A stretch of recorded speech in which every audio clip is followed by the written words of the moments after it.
जय माता दी दोस्तों, जय श्री हरि। स्वागत है आपका हमारे YouTube चैनल अभव्या वर्ल्ड में।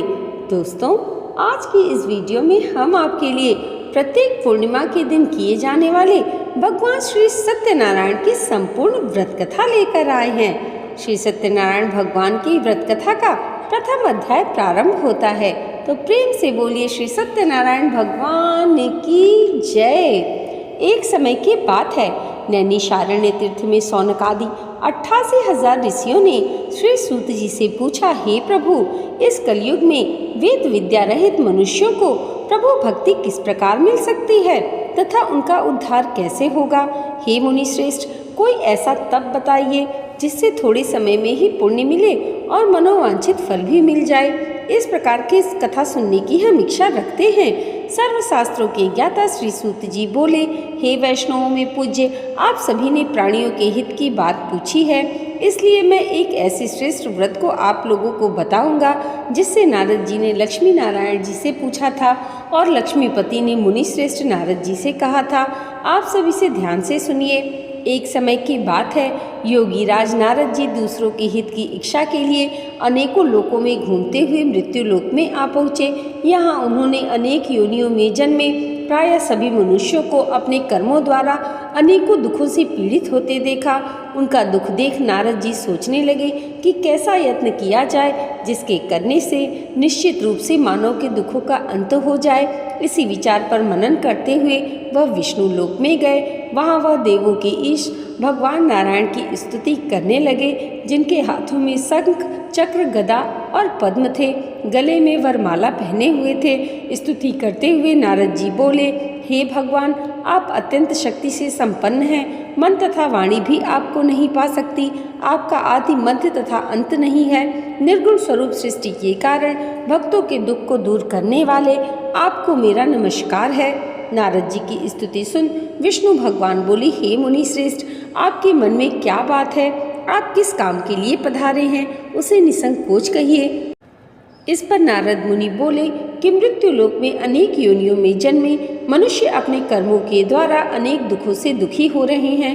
हे नाथ, आप मुझ पर दया रखते हैं तो बताइए, वो मनुष्य थोड़े प्रयास से ही अपने दुखों से कैसे छुटकारा पा सकते हैं। श्री हरि बोले, हे नारद, मनुष्यों की भलाई के लिए तुमने बड़ी ही अच्छी बात पूछी है, जिसके करने से मनुष्य मोह से छूट जाता है।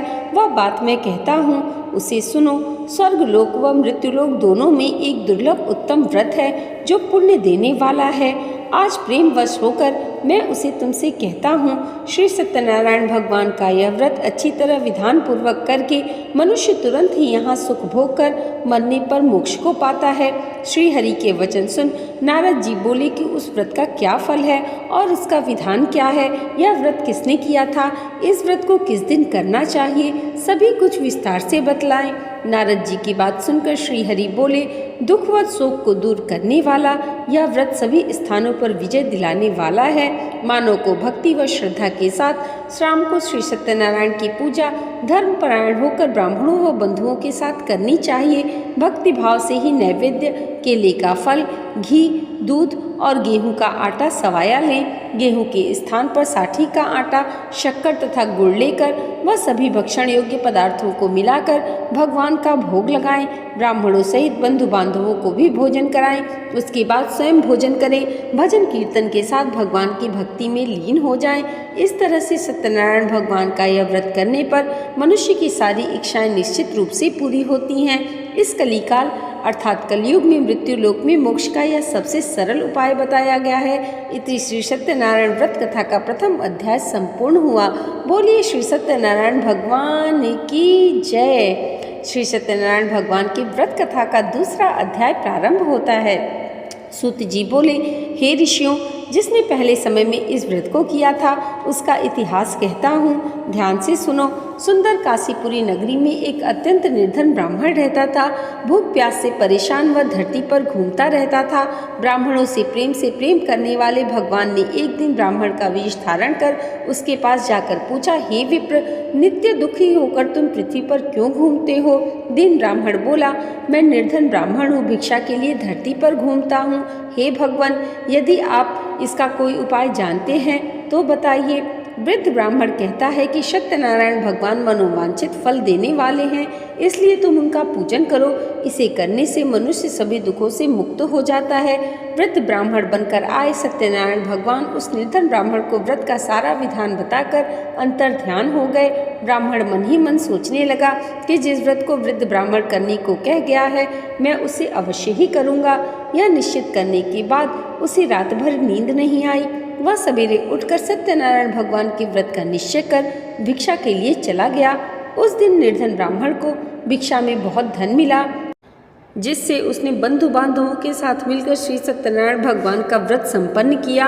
भगवान सत्यनारायण का व्रत संपन्न करने के बाद वह निर्धन ब्राह्मण सभी दुखों से छूट गया और अनेक प्रकार की संपत्तियों से युक्त हो गया। उसी समय से यह ब्राह्मण हर माह इस व्रत को करने लगा। इस तरह से सत्यनारायण भगवान के व्रत को जो मनुष्य करेगा वह सभी प्रकार के पापों से छूटकर मोक्ष को प्राप्त होगा। जो मनुष्य इस व्रत को करेगा वह भी सभी दुखों से मुक्त हो जाएगा। सूत जी बोले कि इस तरह से नारद जी से नारायण जी का कहा हुआ श्री सत्यनारायण व्रत को मैंने तुमसे कहा। हे विप्रो, मैं अब और आगे क्या कहूँ। ऋषि बोले, हे मुनिवर, संसार में उस विप्र से सुनकर और किस किसने इस व्रत को किया, हम सब इस बात को सुनना चाहते हैं। इसके लिए हमारे मन में श्रद्धा का भाव है। सूत जी बोले, हे मुनियों, जिसने इस व्रत को किया है वह सब सुनो। एक समय वही विप्र धन व ऐश्वर्य के अनुसार अपने बंधु बांधवों के साथ इस व्रत को करने को तैयार हुआ। उसी समय एक लकड़ी बेचने वाला बूढ़ा आदमी आया और लकड़ियों को बाहर रखकर अंदर ब्राह्मण के घर में गया। प्यास से दुखी हो वह लकड़हारा उनको व्रत करते देख विप्र को नमस्कार कर पूछने लगा कि आप यह क्या कर रहे हैं तथा इसके करने से क्या फल मिलेगा, कृपया मुझे बतलाइए। ब्राह्मण ने कहा कि सब मनोकामनाओं को पूरा करने वाला यह सत्यनारायण भगवान का व्रत है। इनकी कृपा से ही मेरे घर में धन धान्य आदि की वृद्धि हुई है। विप्र से सत्यनारायण व्रत के बारे में जानकर लकड़हारा बहुत प्रसन्न हुआ। चरणामृत लेकर वह प्रसाद खाने के बाद वह अपने घर गया। लकड़हारे ने अपने मन में संकल्प किया कि आज लकड़ी बेचने से जो धन मिलेगा उसी से श्री सत्यनारायण भगवान का उत्तम व्रत करूंगा। मन में इस विचार को ले बूढ़ा आदमी सिर पर लकड़ियां रख उस नगर में बेचने को गया जहां धनी लोग अधिक रहते थे। उस नगर में उसे अपनी लकड़ियों का दाम पहले से 4 गुना अधिक मिला। बूढ़ा प्रसन्नता के साथ दाम लेकर केले, शक्कर, घी, दूध, दही और गेहूं का आटा ले और सत्यनारायण भगवान के व्रत की अन्य सामग्री लेकर अपने घर को गया। वहां उसने बंधु बांधवों को बुलाकर विधि विधान से सत्यनारायण भगवान का पूजन और व्रत किया। इस व्रत के प्रभाव से वह बूढ़ा लकड़हारा धन, पुत्र आदि से युक्त होकर संसार के समस्त सुख भोग कर अंतकाल में बैकुंठ धाम को चला गया। इति श्री सत्यनारायण व्रत कथा का 2य अध्याय संपूर्ण हुआ।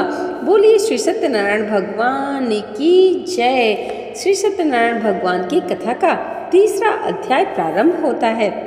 सूत जी बोले, हे श्रेष्ठ मुनियों, अब आगे की कथा कहता हूँ। पहले समय में उल्कामुख नामक एक बुद्धिमान राजा था। वह सत्यवक्ता और जितेंद्रिय था। प्रतिदिन देव स्थानों पर जाता और निर्धनों को धन देकर उनके कष्ट दूर किया करता था। उसकी पत्नी कमल के समान मुख वाली तथा सती साध्वी थी। भद्रशिला नदी के तट पर उन दोनों ने श्री सत्यनारायण भगवान का व्रत किया। उसी समय साधु नाम का एक वैश्य आया। उसके पास व्यापार के लिए बहुत सा धन भी था। राजा को व्रत करते देखकर वह विनय के साथ पूछने लगा, हे राजन, भक्ति भाव से पूर्ण होकर आप यह क्या कर रहे हैं? मैं सुनने की इच्छा रखता हूँ, तो आप मुझे बताइए। राजा बोला, हे साधु, अपने बंधु बांधवों के साथ पुत्र आदि की प्राप्ति के लिए एक महाशक्तिमान श्री सत्यनारायण भगवान का व्रत व पूजन कर रहा हूँ। राजा के वचन सुन साधु आदर से बोला, हे राजन, मुझे इस व्रत का सारा विधान कहिए। आपकी कथनानुसार मैं भी इस व्रत को करूँगा। मेरे भी संतान नहीं है और इस व्रत को करने से निश्चित रूप से मुझे संतान की प्राप्ति होगी। राजा से व्रत का सारा विधान सुन व्यापार से निवृत्त हो वह अपने घर को गया। साधु वैश्य ने अपनी पत्नी को संतान देने वाले इस व्रत का वर्णन कह सुनाया और कहा, जब मेरे संतान होगी तब मैं इस व्रत को करूँगा। साधु ने इस तरह के वचन अपनी पत्नी लीलावती से कहे। एक दिन लीलावती पति के साथ आनंदित हो सांसारिक धन में प्रवृत्त हो सत्यनारायण भगवान की कृपा से गर्भवती हो गई। 10वें महीने में उसके गर्भ से एक सुंदर कन्या ने जन्म लिया। दिनों दिन वह ऐसे बढ़ने लगी जैसे कि शुक्ल पक्ष का चंद्रमा बढ़ता है। माता पिता ने अपनी कन्या का नाम कलावती रखा। एक दिन लीलावती ने मीठे शब्दों में अपने पति को याद दिलाया कि आपने सत्यनारायण भगवान के जिस व्रत को करने का संकल्प लिया था उसे करने का समय आ गया है, आप इस व्रत को करिए। साधु बोला कि हे प्रिय, इस व्रत को मैं उसके विवाह पर करूँगा। इस प्रकार अपनी पत्नी को आश्वासन देकर वह नगर की ओर चल दिया। कलावती पिता के घर में रह दिनों दिन बड़ी होने लगी। साधु ने एक बार नगर में अपनी कन्या को सखियों के साथ देखा तो तुरंत ही दूत को बुलाया और कहा कि मेरी कन्या के योग्य वर देख कर आओ। साधु की बात सुनकर दूत कंचन नगर में पहुंचा और वहां देखभाल कर लड़की के सुयोग्य वणिक पुत्र को ले आया। सुयोग्य लड़के को देख साधु ने बंधु बांधवों को बुलाकर अपनी पुत्री का विवाह कर दिया। लेकिन दुर्भाग्य की बात यह कि साधु ने अभी भी श्री सत्यनारायण भगवान का व्रत नहीं किया। इस पर श्री भगवान क्रोधित हो गए और श्राप दिया कि साधु को अत्यधिक दुख मिले। अपने कार्य में कुशल साधु बनिया जमाई को लेकर समुद्र के पास स्थित होकर रत्नासारपुर नगर में गया। वहां जाकर दामाद ससुर दोनों मिलकर चंद्रकेतु राजा के नगर में व्यापार करने लगे। एक दिन भगवान सत्यनारायण की माया से एक चोर राजा का धन चुराकर भाग रहा था। उसने राजा के सिपाहियों को अपना पीछा करते देख चुराया हुआ धन वहां रख दिया जहां साधु अपने जमाई के साथ ठहरा हुआ था।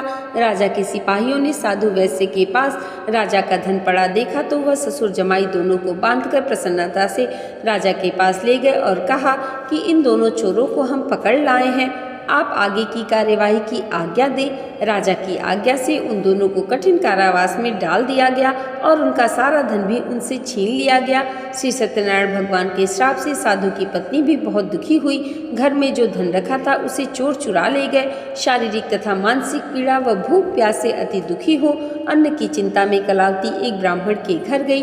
वहां उसने श्री सत्यनारायण भगवान का व्रत होते देखा, फिर कथा भी सुनी। वह प्रसाद ग्रहण कर रात को घर वापस आई। माता ने कलावती से पूछा कि हे पुत्री, अब तक तुम कहाँ थी, तेरे मन में क्या है? कलावती ने अपनी माता से कहा, हे माता, मैंने एक ब्राह्मण के घर में श्री सत्यनारायण भगवान का व्रत देखा है। कन्या के वचन सुन लीलावती भगवान के पूजन की तैयारी करने लगी।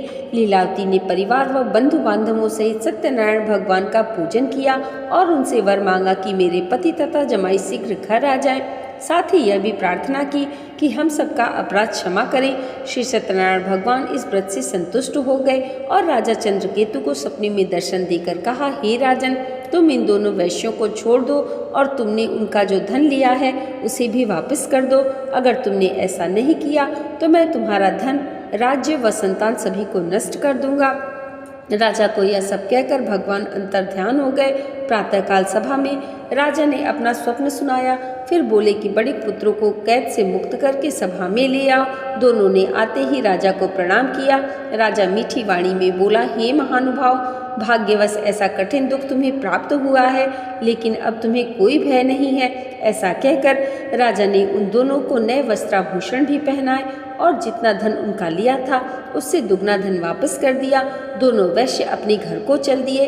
इति श्री सत्यनारायण व्रत कथा का तीसरा अध्याय संपूर्ण हुआ। बोलिए श्री सत्यनारायण भगवान की जय।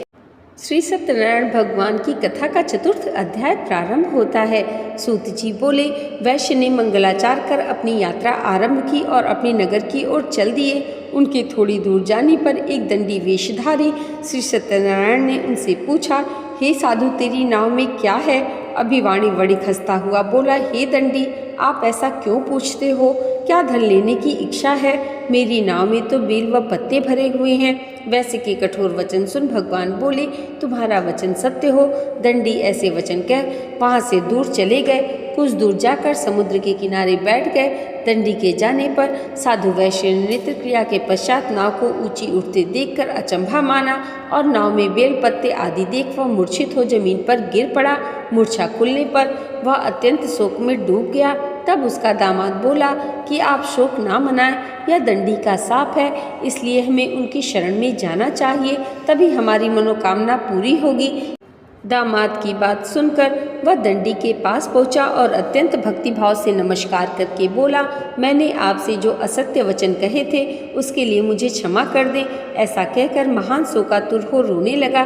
तब दंडी भगवान बोले, हे वणिक पुत्र, मेरी आज्ञा से बार बार तुम्हें दुख प्राप्त हुआ है, तू मेरी पूजा से विमुख हुआ। साधु बोला, हे भगवान, आपकी माया से ब्रह्मा आदि देवता भी आपके रूप को नहीं जानते, तब मैं अज्ञानी कैसे जान सकता हूँ। आप प्रसन्न होइए, अब मैं सामर्थ्य के अनुसार आपकी पूजा करूँगा। मेरी रक्षा करो और पहले के समान नौका में धन भर दे। साधु वैश्य के भक्ति पूर्वक वचन सुनकर भगवान प्रसन्न हो गए और उसकी इच्छा अनुसार वरदान देकर अंतर ध्यान हो गए। ससुर जमाई जब नाव पर आए तो नाव धन से भरी हुई थी। फिर वहीं अपने अन्य साथियों के साथ सत्यनारायण भगवान का पूजन कर अपने नगर को चल दिया। जब नगर के नज़दीक पहुँचे तो दूत को घर पर खबर देने के लिए भेजा। दूत साधु की पत्नी को प्रणाम कर कहता है कि मालिक अपने दामाद सहित नगर के निकट आ गए हैं। दूत की बात सुन साधु की पत्नी लीलावती ने बड़े हर्ष के साथ सत्यनारायण भगवान का पूजन कर अपनी पत्नी कलावती से कहा कि मैं अपने पति के दर्शन को जाती हूँ, तू कार्य पूर्ण कर शीघ्र आ जा। माता के ऐसे वचन सुन कलावती जल्दी में प्रसाद छोड़ अपने पति के पास चली गई। प्रसाद की अवज्ञा के कारण श्री सत्यनारायण भगवान रुष्ट हो गए और नाव सहित उसके पति को पानी में डुबो दिया। कलावती अपने पति को वहां न पाकर रोती हुई जमीन पर गिर गई।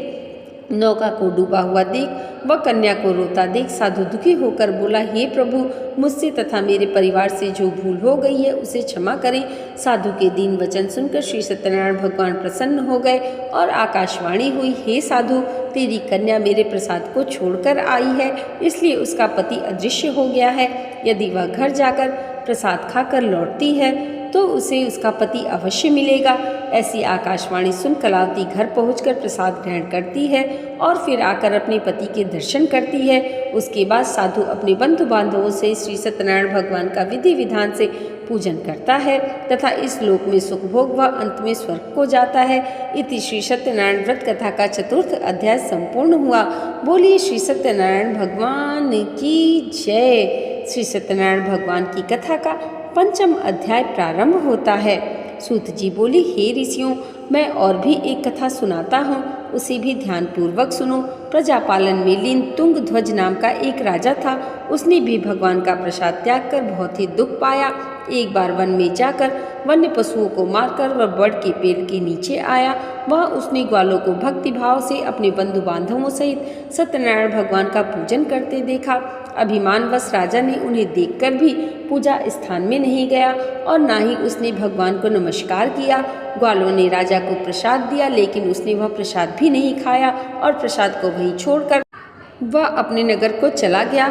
जब वह नगर में पहुंचा तो वहां सब कुछ तहस नहस हुआ पाया तो वह शीघ्र ही समझ गया कि यह सब भगवान ने ही किया है। वह दोबारा ग्वालों के पास पहुंचा और विधि पूर्वक पूजा करके प्रसाद खाया तो श्री सत्यनारायण भगवान की कृपा से सब कुछ पहले जैसा हो गया। दीर्घ काल तक सुख भोगने के बाद मरणोपरांत उसे स्वर्गलोक की प्राप्ति हुई। जो मनुष्य परम दुर्लभ इस व्रत को करेगा तो भगवान सत्यनारायण की अनुकंपा से उसे धन धान्य की प्राप्ति होगी। निर्धन धनी हो जाता है और भय मुक्त हो जीवन जीता है। संतानहीन मनुष्य को संतान सुख मिलता है और सारे मनोरथ पूर्ण होने पर मानव अंतकाल में वैकुंठ को जाता है। सूत जी बोले, जिन्होंने पहले इस व्रत को किया अब उनके दूसरे जन्म की कथा कहता हूँ। वृद्ध सतानंद ब्राह्मण ने सुदामा का जन्म लेकर मोक्ष की प्राप्ति की। लकड़हारे ने अगले जन्म में निषाद बनकर मोक्ष प्राप्त किया। उल्का मुख नाम का राजा दशरथ होकर बैकुंठ को गए। साधु नाम के वैश्य ने मोर ध्वज बनकर अपने पुत्र को आरे से चीर कर मोक्ष पाया। महाराज तुंग ध्वज ने स्वयंभू होकर भगवान में भक्ति युक्त होकर कर्म कर मोक्ष को पाया। इति श्री सत्यनारायण व्रत कथा का पंचम अध्याय संपूर्ण हुआ। बोलिए श्री सत्यनारायण भगवान की जय। दोस्तों, आज की ये वीडियो अगर आपको अच्छी लगी हो तो कमेंट बॉक्स में जय श्री सत्यनारायण भगवान ज़रूर लिखिएगा और इसे लाइक और हमारे चैनल पर पहली बार आए हैं तो सब्सक्राइब करना मत भूलिएगा। भगवान श्री सत्यनारायण की कृपा आप सबके जीवन पर सदैव ऐसे ही बनी रहे, इसी मंगल कामना के साथ मिलते हैं अगले वीडियो में। तब तक के लिए जय माता दी, जय श्री हरि।